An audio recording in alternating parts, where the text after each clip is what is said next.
Okay, so we've got second day of consecutive integers. I'm gonna do an example, and then you're gonna go through and work a few, and then some homework over just this topic. So a little time to concentrate on it. Okay, so we start out with find three consecutive integers whose sum is 51. Remember, these always start out exactly the same. We start out with, so let statement, right? Let n equal the first number.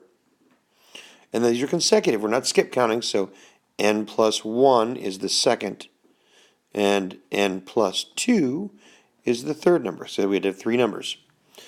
Now remember, the tough part is making sure we get all this right. So the first part is, the first number is n, right? And we're adding them. Plus, second number, n plus 1. Plus the third number, n plus 2. All that equals 51. Now here's where, again, we've done this a lot, right? We've got like terms. 1n and 1n and 1n, that's 3n. And then we go back and we've got 1 plus 2, which is 3. All that equals 51 still. Now it looks like our good old-fashioned two-step equations. So we're going to subtract our 3, 3n equals 48. Oops, there we go. And divide off our 3, and n is, all right, so there it is, n is 16. But remember, we'd have three numbers, and they're in order, 16, 17, and 18. Add them together. Is that true? If you add all three of those together, do they equal 51? And they do. So there you go. All right, two for you. So here, again, pause, go back to class kick, work the practice problem. When you're done, come back here. Remember, you set double tap feature right on the button on your iPad, and it'll bring you right back. You have that whole list of all the open apps. Bring you right back here. Press play. Keep going. So, alrighty. So here we go. Find three consecutive integers whose sum is negative 15. So we've got, again, let n equal the first number. N plus 1 is the second number. N plus 2 is the third number. Again, we're not skip counting, just straight up consecutive numbers. So here we go. We've got n plus the second number, n plus 1, plus the second number, n plus 2. All that equals negative 15. Like terms, 1n, 2n, 3n. Right? And then 1 and 2 is 3. All that equals negative 15. Now they're just the nice two-step equations, right? So subtract our 3. Now sometimes these all look really alike, right? Subtract our 3, subtract our 3. Here's you got to be careful. We have 3n equals negative 15 minus 3 more. That's negative 18. Divide off our 3. Divide off our 3. N is negative 6.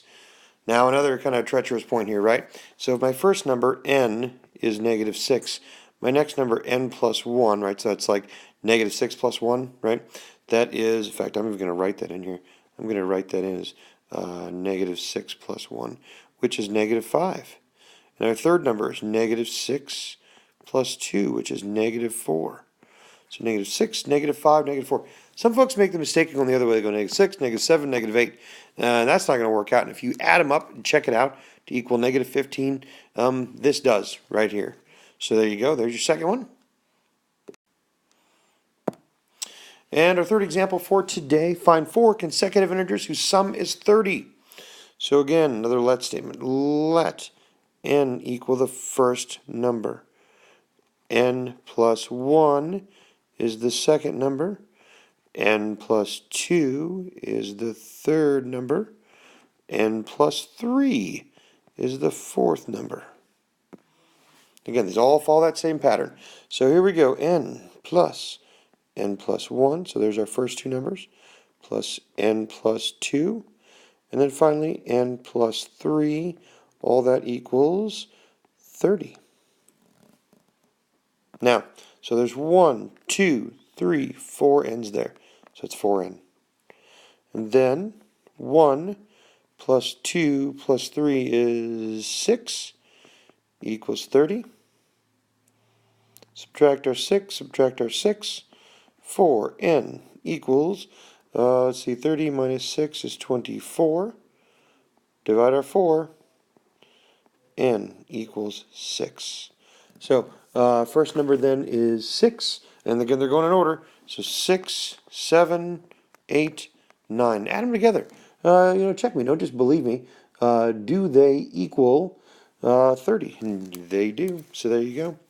Alrighty. Your homework today is just a worksheet over consecutive integers. So again, if you need to go back and review or whatever, please do so.